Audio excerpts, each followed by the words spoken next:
हेमंत सोरेन अब भारत के सबसे बड़े आदिवासी नेता हैं। झारखंड के आदिवासी क्षेत्रों में शानदार जीत और चुनावी प्रभुत्व के बाद मुख्यमंत्री हेमंत सोरेन देश के अग्रणी आदिवासी नेताओं में से एक के रूप में उभरे हैं।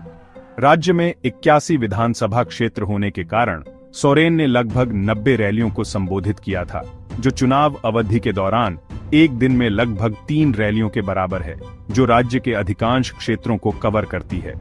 झामुमो नेताओं ने खुलासा किया कि हेमंत की पत्नी और गिरिडीह जिले के गांडेय विधानसभा क्षेत्र से विधायक कल्पना सोरेन ने भी 15 अक्टूबर से, जब आदर्श आचार संहिता (एमसीसी) लागू हुई, 15 नवंबर तक 85 चुनावी रैलियों को संबोधित किया। उनकी रैलियों की संख्या उनके पति के बाद दूसरे स्थान पर रही। पिछले विधानसभा चुनावों की तुलना में इस रणनीति ने विधानसभा सीटों के अधिक हिस्से के रूप में महत्वपूर्ण रूप से फलित किया था। पार्टी ने 2019 के चुनावों में 30 विधानसभा क्षेत्रों में जीत हासिल की थी। 2024 में झामुमो ने जिन 41 सीटों पर चुनाव लड़ा, उनमें से उसने 80% से अधिक की स्ट्राइक रेट के साथ 34 सीटें जीती। इसके अलावा 21 अनुसूचित जनजाति (एसटी) निर्वाचन क्षेत्रों के बारे में बात करते हुए पार्टी ने 95% की अनूठी स्ट्राइक रेट प्रदर्शित करते हुए 20 सीटें जीतकर चुनावों में जीत हासिल की। जेएमएम के एक वरिष्ठ नेता ने कहा, भाजपा ने जो एक सीट जीती वह केवल इसलिए मिली क्योंकि उन्होंने आदिवासी नेता और पूर्व मुख्यमंत्री चंपई सोरेन को अपने साथ जोड़ लिया था। अगर वह पार्टी छोड़कर भाजपा में शामिल नहीं होते तो भगवा खेमे को एसटी सीटों पर कोई फायदा नहीं होता।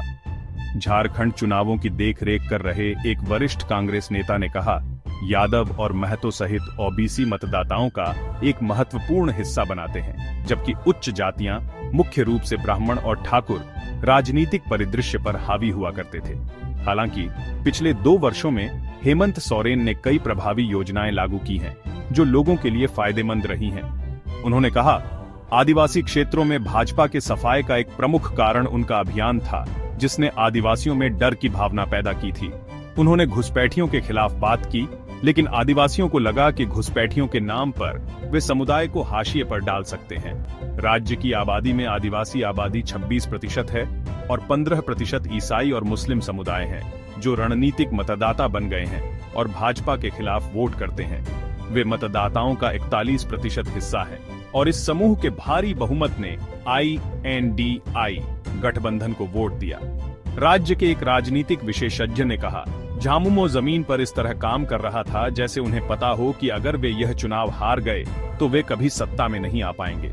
उन्होंने सब कुछ किया, रणनीति बनाई, बूथ स्तर की राजनीति पर ध्यान केंद्रित किया और ऐसी योजनाएं बनाई जो न केवल आदिवासी वोटों को बल्कि गैर आदिवासी वोटों को भी एकजुट करे।